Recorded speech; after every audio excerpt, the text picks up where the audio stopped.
Welcome back to Nightmare Logic, the zombie earworm that lovingly eats its way into your cerebellum. We're your hosts with Swiss cheese brains, Christopher Smith, Peter Sawyer, and Taffeta Darling. And today we are joined by our dear old friend and Emmy-nominated sound mixer, Elliot Thompson, to discuss the terror of sound design. Great. Welcome. Did you guys do anything fun this week? See anything interesting? I held a piece of Pablo Picasso's art. You held it like with your fingers? Yeah, because the place that I'm working transports stuff, and it did not look anything impressive. And then I was like, oh, it's a Picasso piece. So it's just kind of a funny realization. That's crazy. Because like normally, you know, at the galleries, they're like, it's like from an auction house. Right. So it wasn't a painting. It was like a porcelain thing. I was like, did you like sneeze on it? You're like, this is gross. No. What about you? Taffeta, you see anything cool? Really quickly, was that for Heritage?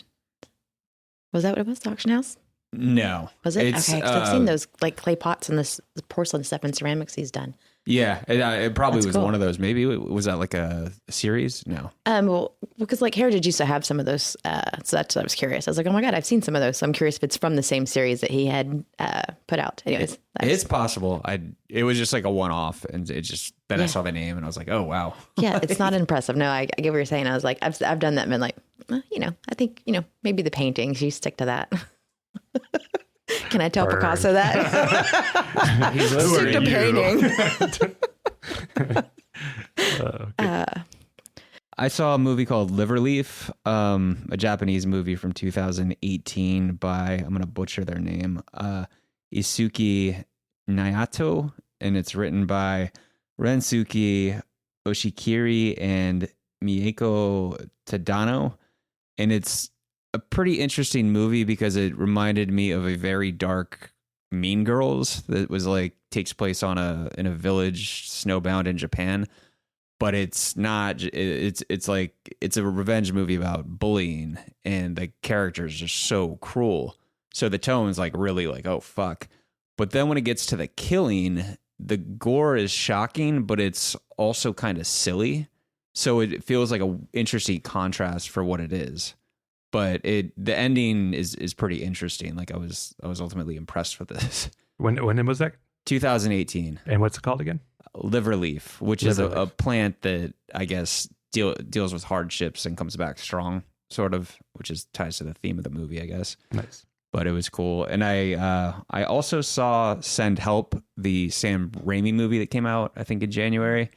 Right, about the woman on the island with her boss or whatever. Yeah, and I thought I really enjoyed it. It felt like if someone gave Sam Raimi $40 million to do a Tales from the Crypt episode on an island, because it doesn't quite feel like horror at first. It's more like it's Rachel McAdams, and I think his name is Dylan O'Brien, and she works for him, and he is dismissive of her. But turns out she has all these survival skills because she was like a contestant or wanted to be on one of those Survivor shows. So she's kind of saving the day and the power dynamic switches. And there's a lot of like gore and crazy stuff, but it's fun. I really enjoyed it. And Sam Raimi still can move a camera. Like he has all those sweeping shots and it's pretty enjoyable. And that's Send Help, which I've been meaning to check out as well. Yeah. Nice. Any other? I started, I guess I wasn't going to super talk about it, but it was like something very bad is going to happen. Is that what it's called? Yeah, I want to see that. It's interesting. It's like, I think I told you that it sort of is a little bit like David Lynch, but it's more like if David Lynch leaned more into horror than weird, but it's a combination of both. Yeah, we were on the way here, actually. They were talking about it on NPR, and all the NPR critics had positive things to say about it. They generally liked the tone of it, and they thought it was going to be like Ready or Not, but then it wasn't. That was their take. It's surprising. It's I'm like 4 episodes in, I think. The one criticism I kind of heard about that is that some people think that it maybe would have been better suited to a feature rather than a series. Like maybe they're kind of dragging it out a little too much or something like that. Maybe that happens towards the episodes I haven't seen. Mm-hmm. Right now it feels pretty balanced. That's good. And I'm waiting to see if certain things are paid off. Nice. Nice. And Taffy, you want to did you do something this weekend? For me this week, I think like the biggest thing I've done is I downloaded the new Resident Evil, and I'm hoping to get into that for gaming. Mm-hmm. I haven't yet, but that's, yeah. Oh shit, that came out? Yeah. What's it called? Isn't Resident Evil 7. No, but I thought it had some other name. I'm sure it does. Okay. I just saw it pop up and I was like, ooh, score. And it's with my Game Pass, so I downloaded it. Right on. I'm looking forward to that. I did start some older like zombie games, but they've been out for a while and stuff. Oh yeah, and also I was at WonderCon this week, and I forgot how that just slips my mind because I was at a convention, and I guess it's like already second nature. But yeah, I was out there for a cosplay panel that I moderated, which was kind of cool because it was my first moderating out living in LA.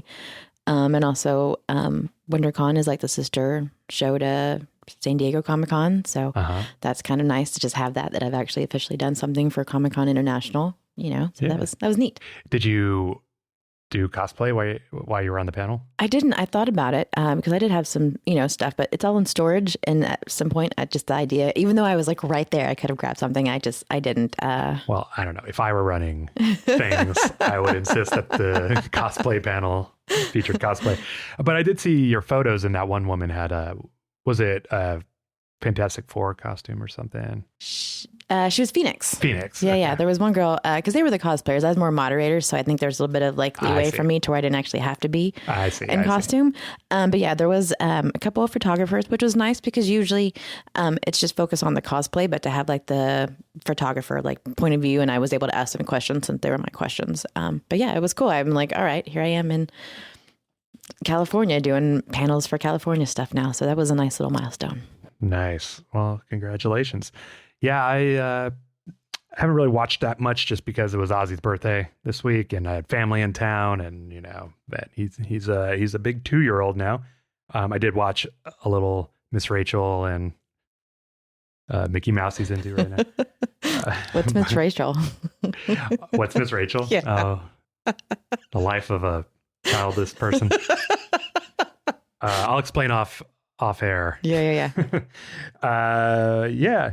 I did want to mention, though, I came across this really cool video that I watched part of. I need to watch the rest of it, but it's Mark Duplass doing, I think, a keynote conversation at South by Southwest about the new paradigm for indie movie making for all you filmmakers out there. Really interesting. And he kind of he analyzed the rise of streaming and technological advancements and how they've kind of democratized filmmaking and shifted the landscape for independent filmmakers. I think he also discussed some strategies for achieving artistic freedom while navigating a flooded marketplace. So it's so far it's been really interesting, and he's kind of the king of low budget, mumblecore kind of filmmaking, and totally worth checking out that video. We'll have a link in our show notes for that as well. But what about you, Elliot, our guest? Did you see anything interesting? Do anything cool? I finally saw one battle after another. I also saw Jeopardy in person. That wasn't this week. This was the week before. So that's pretty scary, right? That's awesome, actually. Did you like it? The one battle after another? I thought you were going to ask me about Jeopardy. I did, yeah. Thought that was really good. Cool. Did you call out the clues when you were in the audience for Jeopardy? They're very strict about that. They will they have bouncers that will grab you and drag you out of the audience if you try to interrupt. Totally. Because if it's anything like my, trivia nights that I go to, it's, someone in the back. God, it's... Yeah, no, that's the worst thing you can possibly do. Great. Segueing into the news, got a few quick things to mention here. Apparently, the Blair Witch Project remake, which I didn't know was the thing until this week, they landed a director. And what's interesting, and the reason I want to talk about this is actually this is going to be, I believe, his first feature. And it's a guy that kind of became known for his horror short films. So for all of you laboring away on short films thinking that they can't pay off, obviously sometimes they do. And, in terms of opening doors to doing bigger and better projects, you might land a Blair Witch Project remake. And the director is Dylan Clark, and he is known for his short films Transfigure and Portrait of God. And Portrait of God actually is currently being adapted into a feature also by Sam Raimi's production company. I think it's called Ghost House. You guys familiar with it? Yep. Yeah, and also in conjunction with Jordan Peele's Monkey Paw, so for Universal. So, anyways, it's obviously some heavy hitters behind it, so he's doing something right. And for funsies, I put Portrait of God. The short is going to be on the show notes, so you can go check that out if you'd like. And I was going to say something interesting. Yeah, go for it. If they're remaking Blair Witch Project, this might be the first found footage remake, at least I can think of. Yeah. That's an interesting point. I'm kind of wondering, and that was a question I thought immediately, was like, is this found footage or is it, right? Are they going to go more traditional? I mean, I think if you don't do found footage, you kind of like, I don't know, like that's the whole point of Blair Witch Project. It's what it's known for. Well, the sequel wasn't. I know, and that's why nobody liked it. No, I haven't seen Book of Shadows. I heard it was not good, but I don't know if it was not good because it wasn't found footage or just wasn't good for other reasons. I saw when it came out in the theaters because I was a big Blair Witch Project fan, and I remember being disappointed, and I was probably 17 and not like the most critical viewer either at the time. So like that, I don't know, but maybe it holds up better than I thought. I feel like I'm going to get a lot of shit for this, but I actually enjoy watching it, not because I think it's good, just because it is mindless and I can just put it on in the background. And it's just something that, I don't know, it's become one of those comfort movies for me because it is just so bad that I don't have like any like anxiety watching anything new. But I like the second part of it, how it becomes meta to where it like, takes the movie itself and makes itself kind of like a joke and like a touristy thing. And then it winds up becoming like, oh, well, maybe this actually is. And they still, switch it back around and they're like, oh, well, maybe it is actually like a witch or something. Yeah. I don't know. It's fascinating. It is terrible. I'm sorry. No, I mean, no, I just had to put that out there and be like, yeah. And it's one of those things where apparently it's terrible, but if you would ask me, I wouldn't have not been able to say whether it was terrible or just didn't live up to the original. How a lot of sequels just kind of like fumble. Yeah. But I'm curious about this remake. They haven't really released, as far as I know, too much about like the actual concept and what it's going to be. But, they say remake, so I don't know, cautiously optimistic, I guess. So also along those lines, Lights Out 2, after 10 years, Warner Brothers has hired a writer to write Lights Out 2, which, was made for $5 million and I think it grossed $150 million. So it was like a kind of a smash hit at the time. And it also was one of James Wan's earlier producing projects and introduced the director of that, David F. Sandberg, who went on to direct Annabelle Creation and some other things. So it's kind of curious in Hollywood that they would actually wait 10 years to do a sequel to such a hit, Any thoughts? Yeah, I mean, I'm curious that is, it feels very random. Maybe there's some development stuff that random in that they're doing it or that it took so long. I mean, it makes sense. It was a hit, but it felt like a flash in a pan and I like completely forgot about it other than when I'm like, oh, what short films became features? And that's one of them. Mm-hmm. So yeah, I mean, I remember watching it at the time and enjoying it a lot, but I agree with you. It didn't like, live rent free in my brain for those last 10 years either. So, but it is like a simple concept. So it'd be curious. I mean, I guess like the way that you do a sequel to that is you just double down on the concept and don't try to make it too intellectual. Right. I mean, Smile has a very simple concept and, they're same on kind of thing. They're going on to the third one soon. Right. And they have a comic prequel. Oh. With that. So yeah. The comic, really? Yeah. Is there a lot of films that, we make a lot of films based on comics, but are there a lot of comics based on films? Yeah. There's a lot of stuff. I mean, there's even like the novels that are like the adaptation of the movies, the paperback novels, but it's the same in comics. Even Event Horizon like has 2 different series out right now. Right. That I haven't read like the new one that I want to. And then they're even, adding more Event Horizon to the stuff. But yeah, there are a lot of adaptations that go from movies to comics, particularly in horror, because I think the people who like horror, they're like hardcore fans. And so they want to keep that story going. Totally. And you can do so much in a comic book on, that visually and like, I don't know. I could see that. Really cool. Great. Well, so the official trailer for Backrooms was just released, and I got to say, it looks pretty good. Did you guys see it at all? I saw, I think, the teaser of it not long ago, but I don't know if that's the same trailer that was released. They've released like a long one. Yeah, it's worth checking out. It's honestly, I like the vibe of the YouTube videos, but I was never really like that captured by them, so I wasn't sure what to expect of the film. But the trailer made me actually think it's going to be pretty good, I think. So that's going to be on the show notes as well. So feel free to go check out the trailer if you haven't already seen it. And that is Backrooms. It's written by Will Sudik and Kane Parsons, directed by Kane Parsons, starring Lukita Maxwell, Renata Rinsv, sorry if I butchered that, Finn Bennett of True Detective and A Night of Seven Kingdoms and Warfare fame, and Renata Rinsv, sorry about that name, was in Sentimental Value, which I believe was nominated for an Oscar. So, that it's got a good cast. It's not being released till May 29th, but keep your eye out. And this is the last little piece of news I have for the fans in this room. The Lost Boys musical apparently getting rave reviews. Preview sold out. Apparently looks amazing to theater people. Are you guys interested at all? Are you going to check it out? No. I kind of. I mean, because I do like that movie and I do like theater, but I'm also really curious to see how going from comics to movies and vice versa, how are they going to adapt that into a musical? If we've got, topless, sexy saxophone player and we've got some sort of appearance by the actual Corey Feldman and his Angels, I'm in. Right.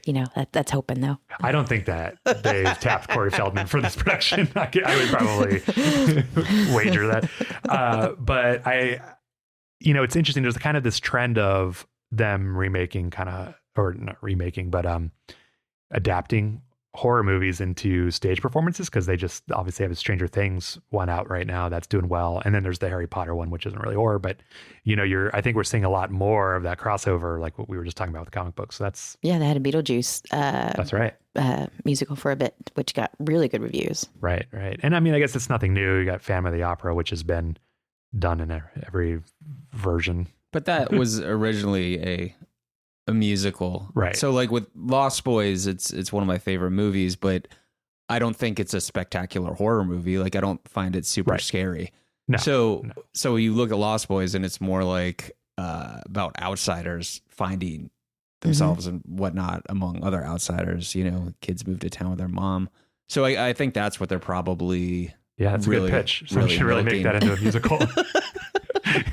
No, you're right. It's because a lot of these films that are being turned into Broadway plays, like they're like, you're right, they're like a little horror light, horror adjacent. Like I'm curious if they would ever do I don't know, some more like hardcore horror, like a Saw. Ravenous. Ravenous the musical. I mean, the soundtrack's already banging. I'm sure they could, but I will say with Lost Boys, for me personally, the bar is so high with the movie and the soundtrack to it that I feel like I would be disappointed by this. I was going to say, what's the music like? I mean, that really kind of makes or breaks everything. I assumed it was a musical, but I guess it occurred to me now that I'm not 100% sure there are musical numbers. I think it probably is. I think it is. Black box theater, like in small. No, it's Broadway. Art house. Well, I mean, it might be a small theater in Broadway. I actually don't know what denotes Broadway versus. I think Broadway implies a certain budget level, right? It's not actually the location or something. All right, we need a theater expert on here. But who knows? Maybe it is good. Maybe it's fun if you detach yourself from the original. Yeah. Well, I mean, it's funny because fans react one of two ways, and you're in the latter category, but there's either the fans that are like anything that's released in that world to go see, and then there are fans that are like, if you release anything and ruin this memory for me, I will kill you. Well, I mean, to be fair, the Lost Boys sequels were not great.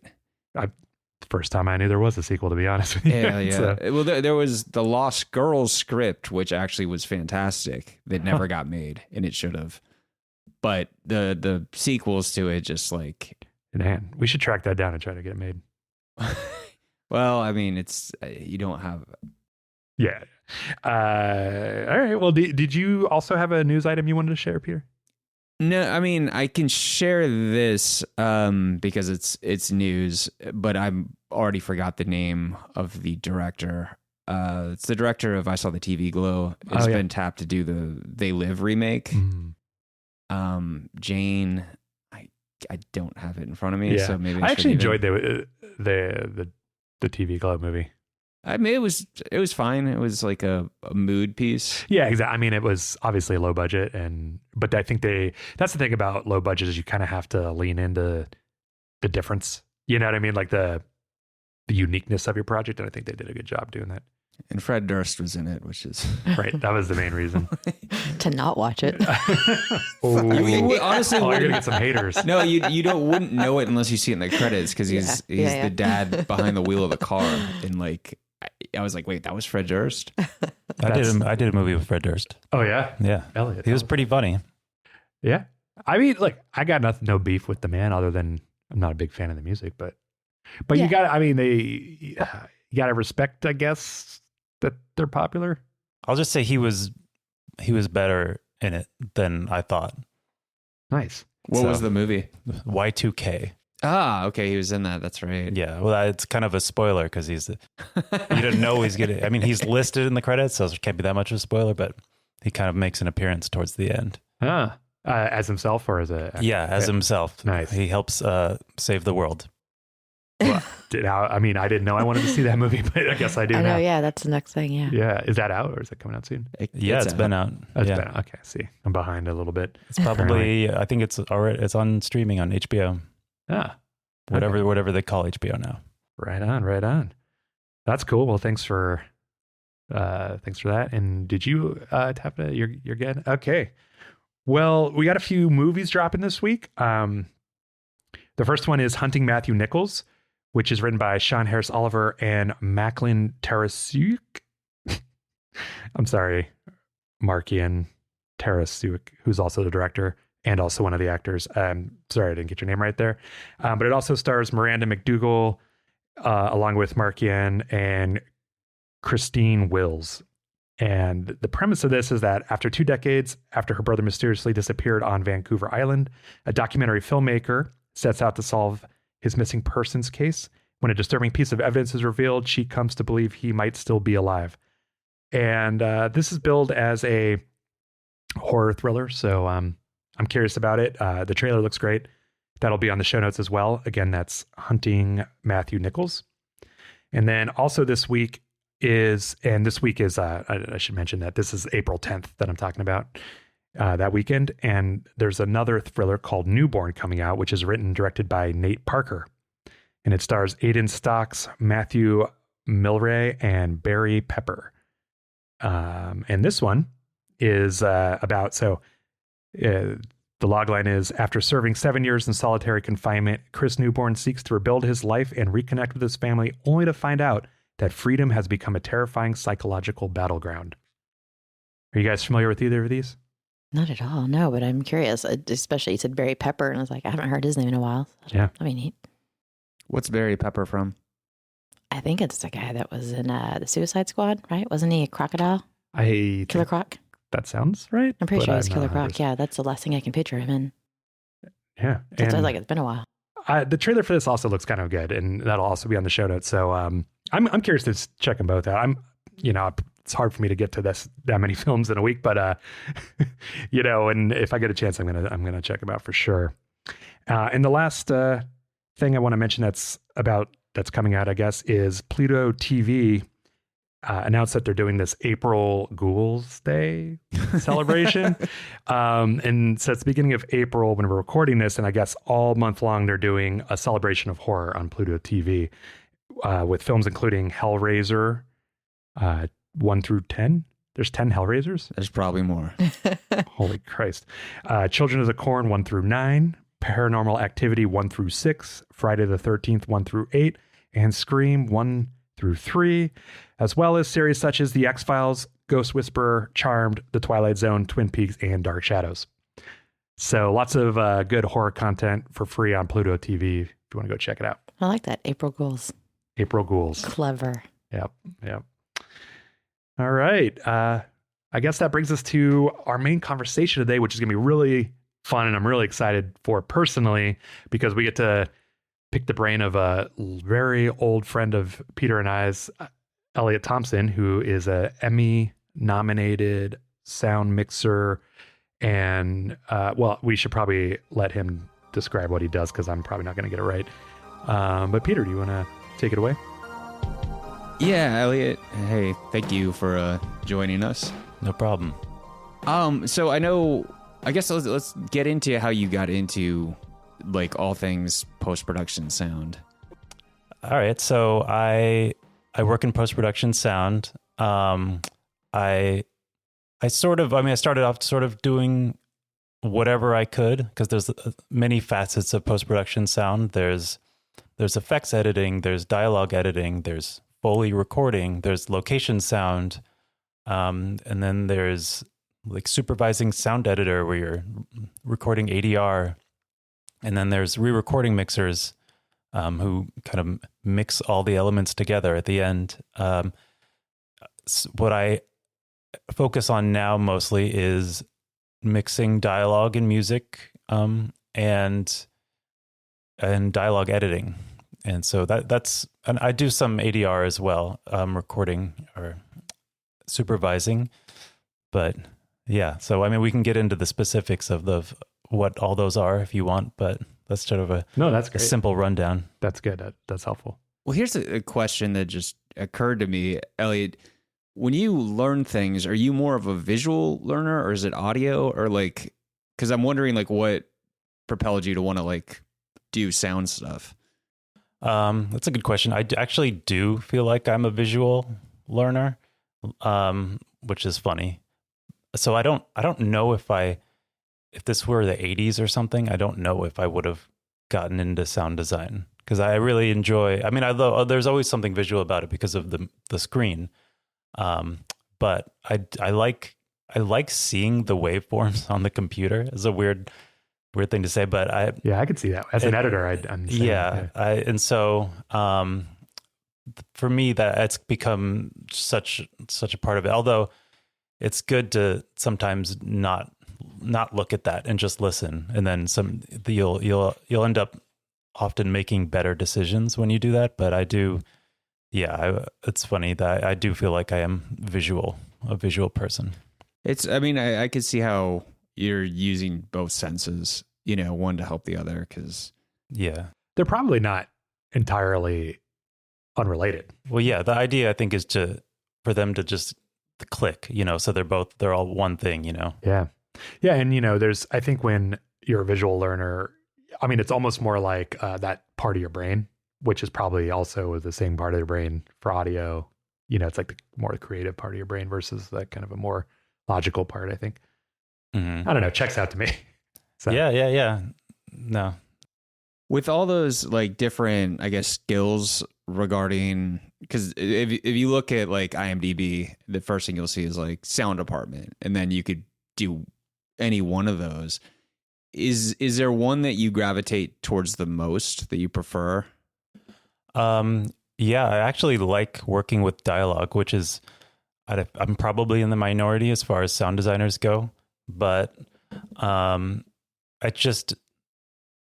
like scripts. I like what they're saying, and I like, just recording music and stuff. I always liked recording the voice, because I think it's interesting sounding, for lack of a better description. And I like making it sound, I don't know, I feel like when you're cutting effects or doing that kind of sound design, it's so abstract and it's so subjective. But I feel like with dialogue, it's much more objective. Like you want it to sound good. You don't want it to sound off and all choppy and weird. And that I like that part. It's kind of like doing crossword puzzles or something. It's like, it's satisfying to me to get that right. And because I know that it's right. I'm not guessing. Yeah. Yeah. I get it. As an editor, what I'm starting to realize, cause a lot of the films and things I work on, we hand off the sound mix. And in fact, I should probably mention that Elliot's mixed every film I've ever directed. And, so I usually have a professional like him do it, but lately I've been doing more sound mixing on my own, and also with the podcast too, and really diving into like how to make people's voices sound good. And I realize it's like a black box. It's way harder than it seems. Actually, I have a much higher appreciation for dialogue editing than I did before. Yeah, no, it can be a pain for sure. Yeah. I mean, because, you just think like you're talking, but, there's negative characteristics of the microphone you got to deal with, right? And like, what goes into that? As far as like, how do you make like how you mix the dialogue for a film, I guess? Like, just a quick overview. Gosh, it's like, it's hard to do it without getting into the technical parts, which won't even make sense. And I probably won't even explain correctly, but, I mean, a lot of it's about perspective and intelligibility and honestly, what makes sense story-wise, whether someone's supposed to sound further away than they are, or, what we're focusing on. I think that's just in sound design in general. A lot of about sound is about perspective. So, even like we all do it all the time, if we'll be in like a crowded grocery store or something, there'll be noises happening everywhere, but you're just focusing on one thing, the person next to you talking about cereal or whatever. And we don't even realize that we're doing it. So, if you're in a mix, you're not, it's like, if there's a part of this, say that someone walks into a bar and when you first walk in, you hear everything in the bar, you hear all the people talking, and then they start up a conversation. And then if say the conversation starts to get like a little serious, maybe there's some tension, you won't even notice it, but like a lot of that stuff in the background will disappear in a mix because you're supposed to be focusing on what this person is saying. And but we do that in real life. That's why we do it in the mix. And then when you don't do it, suddenly even you don't even think about it, but a director or something, they'll be like, why am I hearing this guy in the background? That's distracting, but they didn't say that when you first started off, when it was just like small talk and didn't matter. So yeah, I don't know. Perspective. I honestly forgot what the question was, but I started. That was great. No, you answered it perfectly. That was. Well, here's one for you. A lot of people will say that, if the visuals on a film aren't the best, as long as it sounds good, that matters more. Do you have thoughts on that and why that might be? I guess it's a case by case basis, but I do think you can get away with kind of off-putting visuals more than you can get away with off-putting sound. Obviously, you can, if it's part of the story for the sound to be off-putting at certain points, that's great. But if it's just more forgiving. I feel like bad visuals are more forgiving than bad sound. Maybe that's my personal opinion, but like there's something subconsciously irritating about bad sound in a movie because you don't really think about it right away unless you're for some reason just deciding to judge the sound. Just something about the movie is irritating, and that's happened to me. I'm like, oh wait, no, I think it's this. I think the sound is bothering me. It's often with like short films with low budgets or whatever, which is understandable. But yep. So I guess I would. Agree. Yeah, it's funny because as I've touched many aspects of filmmaking in my career, and I often find, you think that sound would be simpler than the visuals and other aspects of filmmaking, but I find it's actually one of the hardest things to like, when you really start diving into it. Like it's same with color correction, actually. There's just so much technical stuff that, there's like, it's simple on its surface. Oh, it's just sounds. But like really, there's like no end to what you can do to those sounds. Yeah. And you don't, there's a lot of stuff you don't even think to put in there, but and then why does this feel weird? Yeah. Because I didn't put this one thing in there. And yep. But I didn't even think about that. Yeah. Yeah. So, yeah. There's so much to it. And like people who are obsessed with sound, I feel like they get really obsessed with it. Probably. Yeah. Yeah. Someone, I think it was like a teacher or someone told me that, as far as like sound versus picture, they said sound without picture is radio, and then picture without sound is just security footage. I love that. And like, obviously that's from a sound design teacher. So take the bias with that. But there's some truth to that. You know, you don't know it's just obviously you can definitely have a silent movie, as we know, Right. but it's a lot easier to tell a story with just audio than it is with just picture. Right. I personally, I think so. But yeah, no, I mean, you listen to a podcast without an image, and there are a lot of podcasts with images, but you never see a podcast with just images. yeah, that'd be really exciting. I don't know if I mentioned this last podcast, this movie, The Tribe. It's I think from the Czech Republic, and it's all natural sound, and it's like deaf characters in wide shots. And so it's very challenging because you're only really using your eyes to make sense of it. So you don't realize when you watch movies, your ears are doing a lot of the work too. Yeah, that sounds cool. I would watch that movie. It's dark as fuck, but maybe not. It's interesting because I didn't anticipate it to be like, wow, this is challenging. Yeah. And I'd heard a quote, not exactly what you're saying, but it's I think it's like art decorates space and music, or sound decorates time. And I thought that was an interesting way of putting that. Yeah, That is interesting. that's cool. Yeah. Yeah. And this actually makes me think of Taffeta, you watching Primal, and Primal is a series in general. Oh, yeah. Because it's basically all sound design. It is all sound. Have you seen that? The I Primal haven't. animated series? Yeah. It's just a caveman going through time and dealing with caveman stuff. Oh, And that sounds really familiar, actually. yeah, it's Genji Tarkovsky. I'm probably fucking that name up. But yeah, there's 3 seasons and the last one just came out. Yeah. And it's just all done with some grunting, some, screams, but it's all music and just sound design. It's freaking amazing. That's cool. So Elliot, why don't we talk about some of the movies you've worked on? Because you've worked on some really cool films. Would you say like Swiss Army Man is probably the biggest film, or? It wasn't when I worked on it.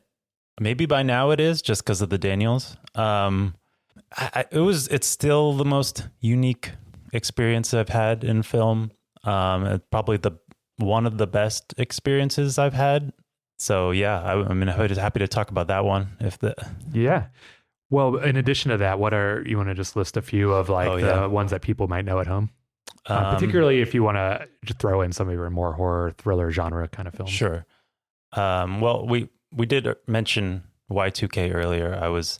I'd supervised the ADR on that, and then I ended up mixing it along with some other people. It did kind of turn into a thriller. It was like a teen, late 90s teen party movie that turned thrillery horror. It never got too scary because it's Kyle Mooney, so it's funny. Right. And let's see. Quick question about that. I have not seen it, but obviously you have. Because those are like teenagers right before Y2K, right? Mm-hmm. Yeah. They basically were. We're all of the age where we would have been their age when that happened. Yeah. Did it feel like you're like did it read accurately to what you remember? Or it's pretty accurate because Kyle and Evan was the other creator. They're roughly our age, so it was very personal for them. I'm trying to think if there's anything that I thought didn't. There's a lot of it was pretty accurate to me, honestly. Like all the music choices and the sound wise, there wasn't much to go on. As far as there wasn't that. There's this whole scene at the beginning where he's logging onto AOL, right? And man, it took us forever to nail down the computer sounds of when he turned on the computer. Cause just the CD burner doesn't sound right. Like he's burning a mix CD at the beginning and it's just like that. Right. I don't know. And then there was a part where there was a CD skipping. None of us could decide. None of us could agree that what a CD skipping sounds. It's hard to recreate a CD skipping off memory. Yeah. Even if you listen to it, you try to. It's such a specific sound. You need to actually scratch up a CD, and yeah, I don't know. So yeah, that was very Y2K sound design. That's problems. a really good point. And then also when you can hear the CD kind of hit the side of the tray or whatever it's in, Yeah. Yeah, it's the physical analog stuff. It's you can't fake that as easy. What about boarding school? Yeah, I did boarding school. That was a while ago. So I was trying to like rack my brain thinking about that. I think the most, I would say the most poignant memory I have from working on boarding school was sitting in a room with Boaz, and going through all the takes of ADR, which included screams and cries. And you know, that's the only time I've done that with like a horror movie director. And just, it was interesting how he had an opinion on every scream and cry.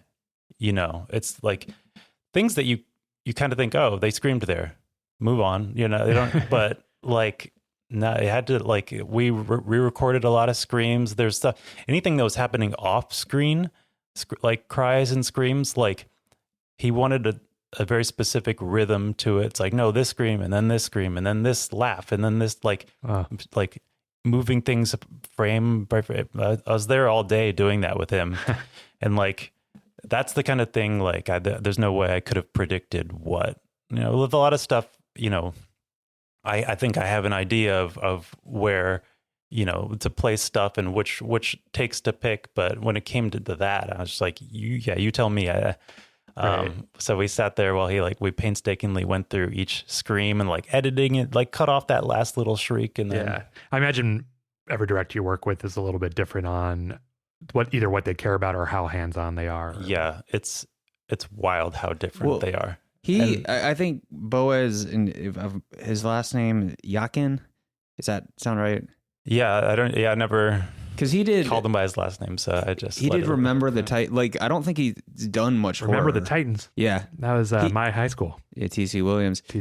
But he's done, like, all his movies are very different. So yeah. To the listeners who've never heard of Boarding School, it kind of slipped through the cracks. Came out in 2018, and it's like this kid who's kind of strange ends up being sent to a boarding school, and the tone of the movie or the characters it felt sort of like Donnie Darko meets Lady in White. I highly recommend it because it's just such an unusual movie that I was enchanted by. So when I saw that Elliot worked on this, I was like, holy shit.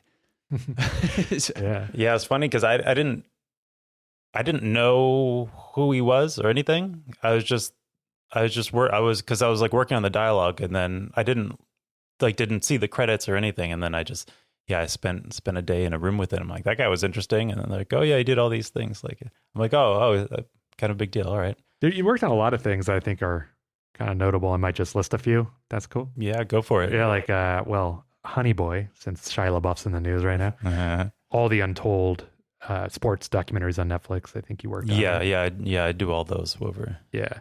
And then you also done other documentaries that I'm familiar with because I'm a documentary person, but Come See Me in a Good Light, which was nominated for an Oscar this year, right?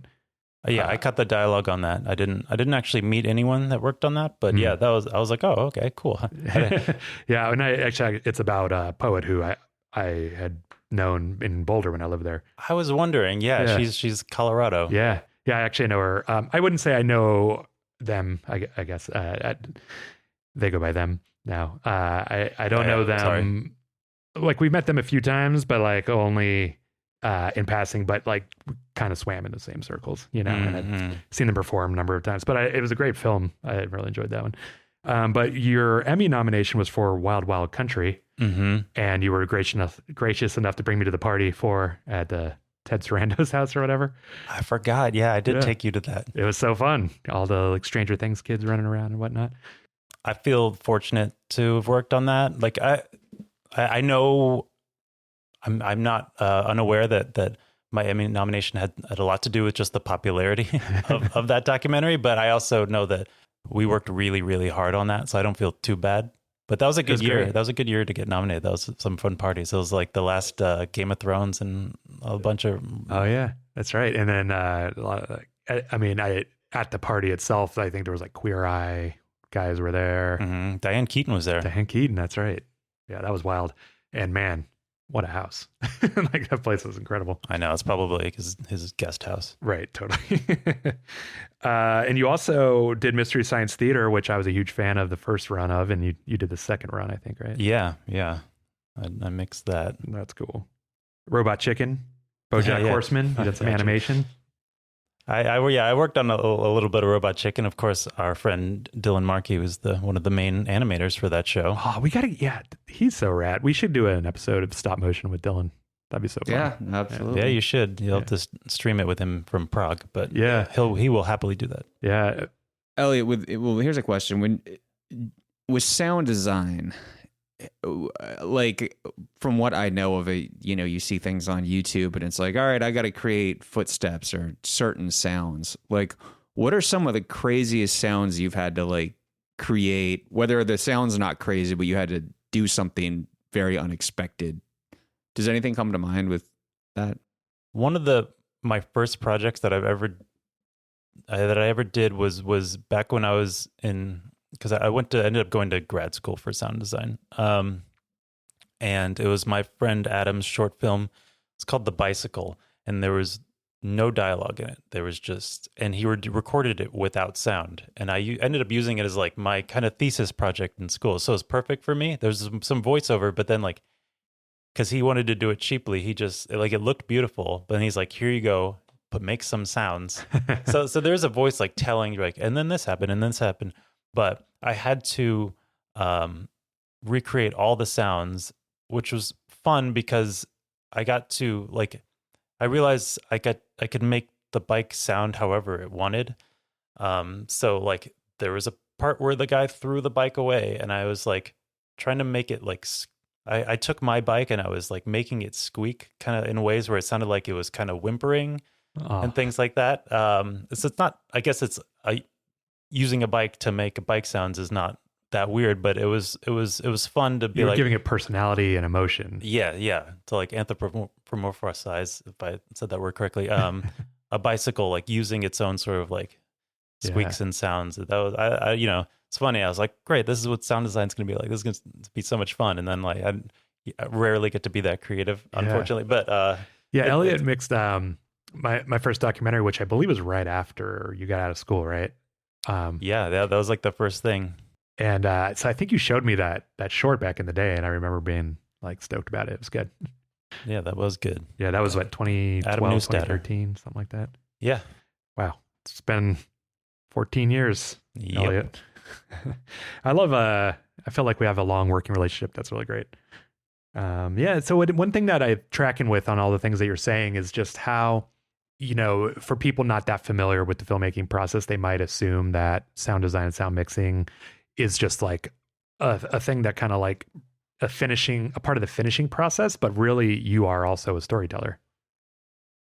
Yeah, I mean, sound is part of the story for sure. I mean, I think it's a lot of it is sort of up to the director and in some circumstances the writer. Mm-hmm. If it's written into it, then obviously it's going to be a big part. But I mean, the people originally making the film need to be thinking about it right away, because if they're not going to hand it off to a sound designer, and the sound designer is going to be like, hey, I added all this stuff to your film that I don't know if you wanted. I believe you added a cat meow to one of my films. We knew each other well enough that I was going to try to. Did you know I'm into cats? I was so down with that. This gets kind of into the writing, but I found this interesting because it's not usually implemented. So in a movie, match cut is usually a visual thing. Like if it's someone, usually a headlight of a car, and then you cut to like someone opening the refrigerator and the lights on. But occasionally someone will do that with sound. If someone's like brushing their teeth with an electric toothbrush and then the sound is a buzzsaw or something, transition. Yeah, that's super fun. Does that happen more often than one would think? Probably. A lot of that stuff is honestly like in editorial, like the picture editorial, they usually come up with that. Sometimes as a sound designer, like if you're cutting effects, again, like I'm not cutting effects as often, but I'm right there. Like so I see people doing it. They will come up with ideas, and then they're like, hey, is this cool? I noticed this works really well with this shot. And then usually like the directors are all about it. But a lot of that stuff, I find the picture editors they've already sort of come up with the idea, and then maybe you just have better sound effects to use. But that's another thing. I mean, I talked about directors thinking about sound, but yeah, editors for sure. Yeah. Like I put sound design in everything I do. And I was gonna be a question is like, how much of that do you keep or replace? How much like can you attribute like a percentage to like what editorial does versus what sound editorial does? it really depends on the project. There are certain there's certain projects, certain directors that when they cut in sounds, they put in editors or directors, whoever, they put in so much thought into it, and they're so married, quote, to those sounds that you really can't do much. You're like, well, that's the sound. I can kind of like make it sound a little bit bigger, or maybe it sound like a slightly better version of what they had in mind. I know that Daniel Kwan of the Daniels, he's very involved in sound design, and he spends a lot of time choosing sounds for certain things, and then like that's kind of it's not what it is, but like it's already maybe 80% of the way there. And then there's other directors or editors that they know it's just placeholders. They're like, yeah, put what you want. I'll just, that's only there so I want something there. Right. So yeah, you just have to know. It's like a good conversation to have. Yeah. My limiting factor, like you were saying, is really just my sound library, because you can have thousands of sounds and you don't have the right sounds for what you want, and it's hard to find because like knowing what to search for in the keys and stuff is like really hard. But so I know I personally appreciate when I get to work with like a sound designer and they have like they know their library well, and they have like ideas, and they've got enough experience to like instantly know the right thing for the moment. So I appreciate that personally, but I could see how some directors might be a little more controlling over that. Yeah, it's usually something that we're like, well, I don't know. I threw these sounds together and this makes me feel a certain way. I don't want you to touch it, kind of thing, you know? Like it's weirdly, it's like with comedy, I find that happens. There'll be some really goofy, weird sound effect that doesn't make sense. And they're like, this made me laugh. and you're like, so you like, I think in Y2K, there's a scene where a guy like he's rollerblading and then he falls and like breaks his neck or something like that. And it's just like, or he hits his head, and it's the goofiest head hit on the ground. It's not something that almost any sound designer would put in there because it just sounds kind of ridiculous. Yeah. But it made them laugh and it was funny. Yeah. And I remember, I think I think at first we tried to put in something slightly more realistic, and they're like, I'm not laughing now. And so, all right, we'll put it back, Yeah. So it's not just like, and I'm sure that happens in like scarier movies too. You're like, well, now I'm not scared anymore. Right. So I don't care like what's more realistic or what you think is better. It's like, if I'm feeling the way I want to feel from a sound, then that's the right sound. Right. It's like subverting maybe expectations of it. For whatever reason, what you're talking about made me think of those G.I. Joe PSAs that were. Yeah. You know what I'm talking about? Yeah, of course I know. Yeah. I mean, I guess that when it comes down to it, right, it's like a sound is a performance, right? It's like you could have different types of celery breaking that you use for bones breaking, but like, but then all of a sudden you discover like breaking a carrot or something just as like a slightly different take on it. And so it's like, maybe it's like directing an actor a little bit, but you're directing sounds. Yeah. And honestly, a lot of it will come to, we had 12 months in editorial and we have 2 weeks to do the sound. So it's like, there's a lot of time, hopefully, we'll spend an editorial finding why the scenes needs to be scarier, right? Because they don't think the movie's going to be, they're not going to be a locked cut if they're not, the scene that doesn't feel scary. And so like, they'll probably go through all sorts of like trying to pick the right sound. So that's why it's good to probably work with the sound designer ahead of time. Right. Like while the you're luxury of that would be incredible. Yeah, I know. Tell me about it. Yeah. Yeah. Having one on staff, like, on like a editorial team would be really great. I've never had that luxury ever at all the projects I've worked on. So it's pretty rare. Yeah. Well, Elliot, you could just briefly kind of touched on like horror. Is there anything, because Christopher and I just saw Undertone, which is a horror movie that relies so much on it's sound design, and what about sound really like makes something scary, or how do you come up with those scares? Before I get into that, it reminds me when I haven't seen Undertone, but I've watched the trailer and I know about it. The first thing I thought of was, this is the best way to make an effective horror movie cheaply. Mm-hmm. Like, making something scary by sound is most likely way, way more affordable than making it scary visually. Right. Or with creatures or actors. Or... Yeah. Like anything on picture, it's like, it's way more affordable. I don't remember. I think I looked up the budget to Undertone. I think it was pretty small. It was $500,000. Yeah. Which, at first I'm like, well, it's a ton of money. I'm like, wait, no, it's not. It's not anything. Yeah. So let's think about how, so it's a smart way. If you don't have a big budget and you don't have access to some sort of like affordable visual, stimulating thing, then sound is a great way mm-hmm. to tell an effective horror story. You see it a lot in video games, actually. Oh yeah, I bet.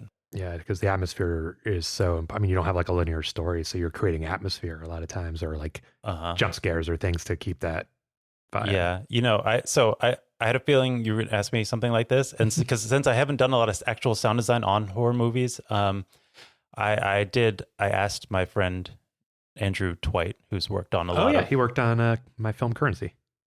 Oh yeah, he did, and he's done he did Everything Everywhere All at Once, and he's done like the Megan movies and stuff like that. Oh wow, he's done a lot of horror related movies. And he said something interesting about that horror. That he said the sound in horror it's like its own particular art. He said it's about like tension and release. Mm-hmm. So it's like it's like timing. So he does a lot of like bouncing and back and forth, because the score also does this. Right. But so he's like, it's really intertwined, his sound design, and he does like a lot of cool abstract stuff that really needs to be intertwined with the score. So things like like I think like one of the oldest tricks in the books is, before something big and scary happens, make it get quiet, mm-hmm. sort of thing. Or you notice, like, if nothing scary is about to happen and someone's walking around the house, you're probably not going to hear maybe a ton of creaks and stuff. But the second they're like, wait, what was that? It's like all our senses get really heightened. And so now you're hearing like every little creak that's happening. Right. Things like that. And so like, you're like, well, what would someone whose senses are very heightened be hearing? They'd be hearing like little door creaks. They'd be hearing like maybe like a fly buzzing around in the corner of the room, breathing. And then suddenly, so then when something loud happens, we get jolted. What I also think, what you'd said kind of made me realize you're kind of priming someone's imagination. Because, all right, if the situation was, all right, there's a ghost in this house that likes to sit in this rocking chair up in the room upstairs, and someone's walking around and they suddenly hear the rocking chair, you're going to be like, oh shit, the ghost is, you know what I mean? Like, it can set the stage for suspense. Or you could look at like radio shows that are horror that, that use a lot of sound design to kind of create that mood. Because your imagination is what's, building the suspense in your head. So that's interesting. Peter and I just directed Last Call, which you mixed. And when I was editing it, this is my first time ever editing a horror film. And we got a couple kind of jump scares in it. I say kind of because, I know that I was learning how to edit them as we were going through it, and we were learning how to shoot them and set them up and everything. And it occurred to me like how intentional you have to be about creating that suspense and release, and from the pre-production on, but the sound in particular was really, I worked on the jump scares probably more than any other 2 seconds of footage and anything I've worked on, just trying to get it right. It's like Yeah, I imagine it's really difficult. Yeah. And, the other thing too is you were talking about how the heightened sense and everything, there's a certain, oh no, this is what it was. Sorry. You were talking about working closely with the score. And that's the other thing too, is when we started working with the composers, we had to kind of really think about what was being created in the score versus in the sound design. And, you kind of have to sometimes dial back the sound design to allow the score in. And then the score can do some of that heavy lifting and vice versa, So do you find that those compete often, or like, how do you deal with that in the mix? Yeah, I feel like they always compete for sure. And usually like, score trumps sound design. Sometimes it's warranted. Sometimes maybe sound design might be better, but usually you're paying more for a score, and like, that probably, it's just good to have an open dialogue between the two, because I've seen cases where the composer's annoyed that there's this weird tone that's happening that they think conflicts with the right, because a lot of their times score. Those have a note or something to it, and that note is not in the key or whatever. Yeah, exactly. And I've also seen situations where there'll be like a car chase or something, and there's this score happening, and then for some reason they've cut in like a car engine into the score or something. Yeah, but like, wait, what? Right. That's so funny. And it's a different car engine, so you like have to pick. Yeah, I know. Like, I'm sure when they're doing it, this sounds great. There's a car engine here. That's part of the score. And then whoever's actually cutting the cars is like, wait. Well, you've done some scoring too, right? Yeah. A little bit. I feel like I do it for friends and stuff. I considered getting into composing for film before sound design, but before I did sound design, but I just feel like it's so subjective, again, like what I was saying, and I feel like you really put a lot of like emotional work into writing music, so that if I wrote something and someone was like, no, I'd be hard not to be offended. If someone says like, I don't like that footstep, I do not care. I'm like, great, let's get another footstep. But if someone's like, no, that piece is no good, you're like, okay, I'll just throw it away. Well, Elliot, you did compose the score to Show and Tell. Remember that? Yeah. And you had Wait, what is, for those listening, what's Show and Tell? Show and Tell was the first short film I ever wrote that Joseph Padasal directed, and it was basically about a kid who it's show and tell when the teacher's not there and there's a substitute, and the last thing that's shown is kind of horrifying, I guess. But when you had started, you made it creepy, and I was like, no, it's good. You came out the gate with it being genre. You're like, oh yeah, but you were not offended. You're like, oh yeah, like it seemed like a I didn't.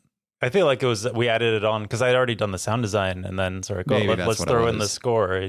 No, yeah, because that's true. I was not offended by that. Do you think that a lot of composers write in a vacuum where they like turn down all of the sound design and stuff, or do they tend to write with the sound design there? I can only imagine that they don't hear the sound design at all. I would think that they're composing. They probably start composing before anyone on does the bigger sound films, design. for sure. Yeah, that makes sense. Yeah, I mean, they're at least coming up with ideas.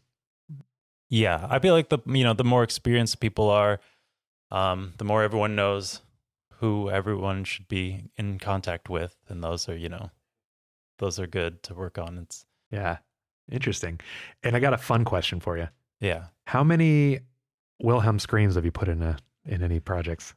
Again, well, did I not put one in any of your stuff? I honestly, there might be. I don't know. Do you sneak them in? Is what Chris is trying to. Yeah. I've again, like usually, I'm sure I have. I can't think of anything off the top of my head. I love to tell the person cutting effects to do that, and then they tell me to shut up. It's probably good that I don't cut effects as much, because I would be doing stupid stuff like that. Yeah, Cats and screams.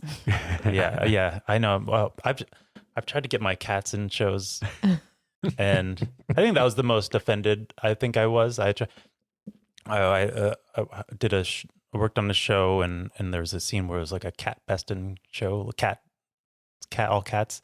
Tried to get my cat's meows in there, and then the producer was like, "What was that one cat? That was weird. Let's lose that." I'm like, "All right, Rude. I quit." You just rage quit the session. They have no idea why. Like, that's LaFonda. Yeah, What do you mean? It was. Yeah. Oh, LaFonda. Yeah. Any other? Oh, well, I think maybe I'll just pop in real quick to also mention that Elliot played music before he got into this. In fact, Peter and Elliot used to be in a band back in the day, like 25 years ago or something, right? Well, and Elliot still plays music.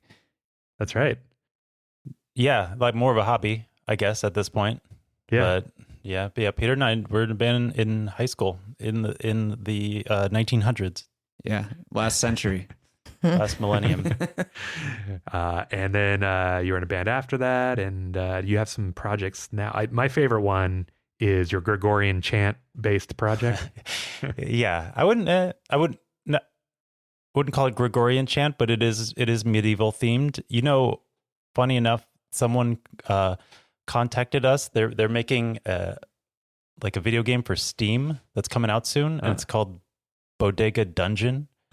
And it's like a guy that just runs it's like very like pixelated, like kind of like old school guy that you basically run a bodega in a medieval dungeon. So you're selling like potions and stuff, and there's a cat. That's a whole there genre of like running stores. Yeah, I guess it's part of that. And he's like, can I use Carla Man is the name of the group. He's like, can I use Carla Man for this? And I'm like, yeah, sure, go for it. And so you didn't charge him on it. No, I said, I'm like, just buy the album from Bandcamp, and so you can get the high quality wave files, and also just like let people know that it's Carla Man. So there's a thing where I guess you can buy like you can buy a record at the bodega and put it on and listen to it. Oh, that's really cool. That is So really cool. yeah, that's pretty fun. You never know what weird when you like. You make some project like 10 years down the road, someone might be interested in it for some reason. Yeah. I also really dig, is it Soft Jets? Oh yeah. My yeah. I have a little ambient music project that I do with a friend of mine. Actually, the person who directed The Bicycle that we were talking about, Adam Newsted. Oh yeah. He's great. He did maybe still working on a Morrissey documentary. Yeah, that's a long time going. Yeah. So a lot of twists and turns in the past 8 years Ironically, when you're working on a Morrissey doc. But I think it's hopefully we'll see the finish line soon. There's a lot of good, interesting footage in there for sure. And a moment of irony, I was hired to record sound on that one day. True. Which I'm not a forgot sound about person.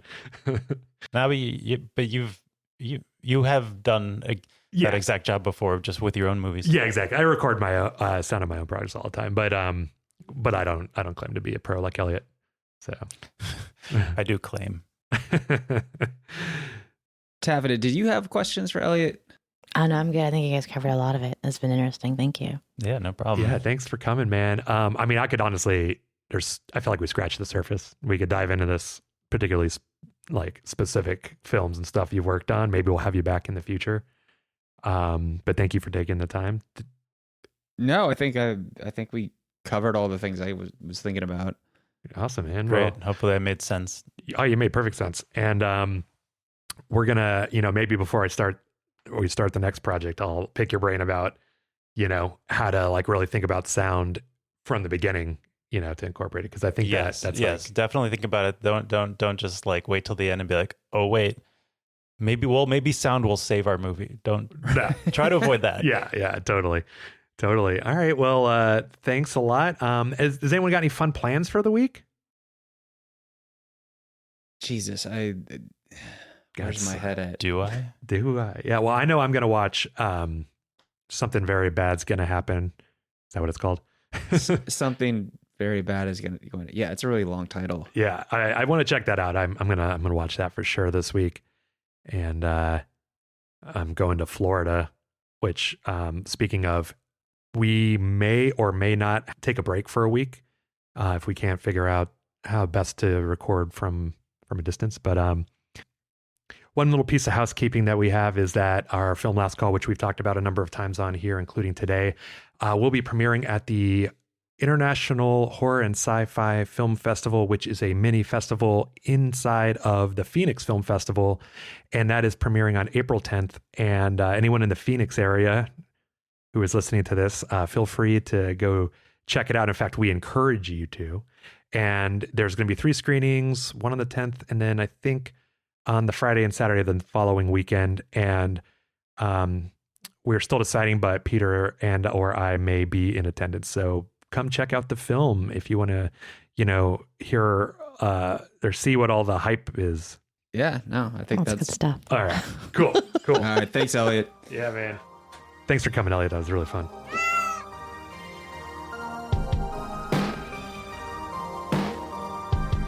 Thank you for tuning in to today's episode of Nightmare Logic. We'd like to give a big thank you to Elliot Thompson for coming on and talking to us about the intricate work of sound design and how to make things scary. For today's show notes, go to nightmarelogic.net. Or to follow us on Instagram, we are at Nightmare Logic Pod. We'd like to give a big shout out to Lars Lang Peterson for our score. And we will not have an episode next week, unfortunately, but check back in 2 weeks. Until then, we're your hosts, Christopher Smith, Peter Sawyer, and Taffeta Darling. Thanks from the Nightmare Crew.